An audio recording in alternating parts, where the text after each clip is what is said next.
Guys, I hear that there's a serious cold snap coming where the temperatures are going to drop down to -10 or even -11, depending on where you are located.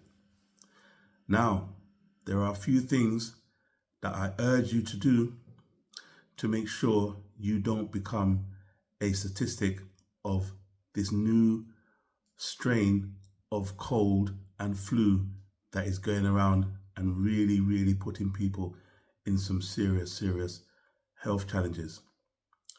Now, when the weather gets cold like this, you're always much more susceptible to catching a cold or any kind of flu if your immune system is not up to the task.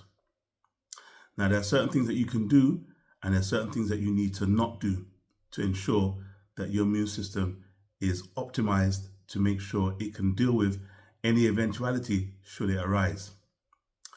Number one, stop eating any kind of dairy or milk-based products.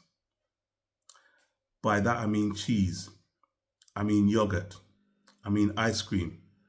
Anything that derives from milk or fermented milk or a product of milk or a product of any kind of dairy related food, you need to avoid it and cut it out at least for the next 3 months until the weather starts to warm up a little.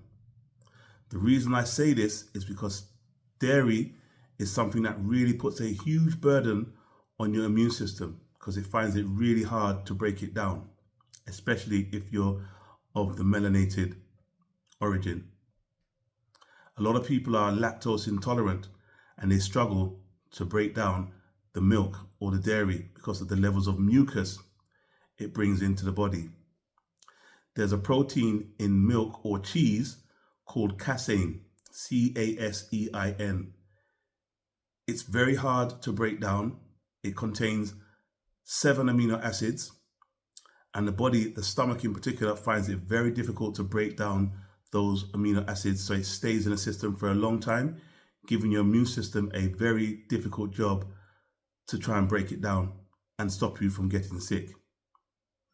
Incidentally, casein is a substance that's actually more addictive than heroin.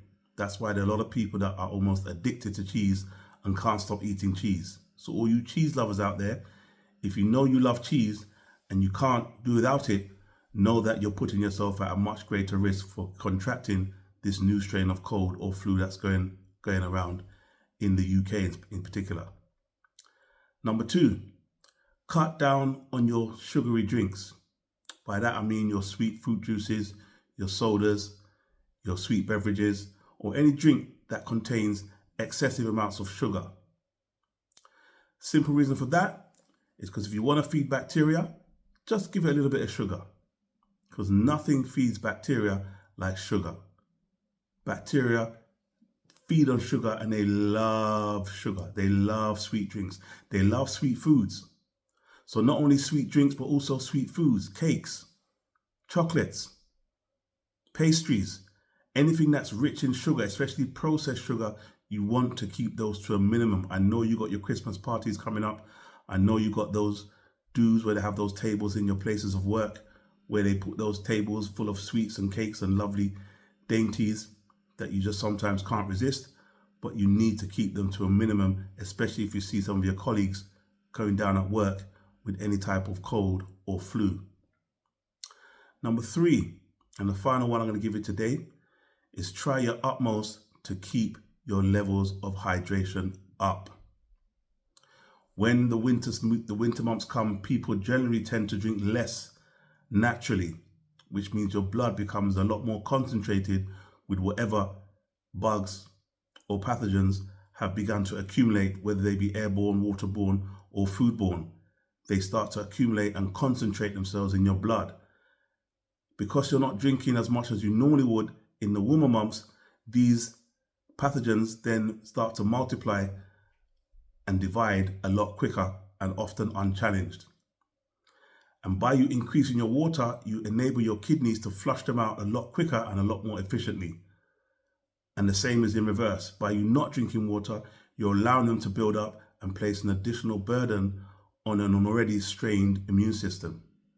So number one, cut down on your dairy, your milk, and your cheese derivative or cheese-based products. Number two, reduce your sugar levels or your sugar intake or your cakes, your sweet drinks, your pastries. And number three, increase your water, increase your hydration, especially when you know you don't really feel like drinking, but especially now you're in rooms or in cars where you've got the heaters turned up. That's going to add an even higher burden to the levels of dehydration you're trying to contend with.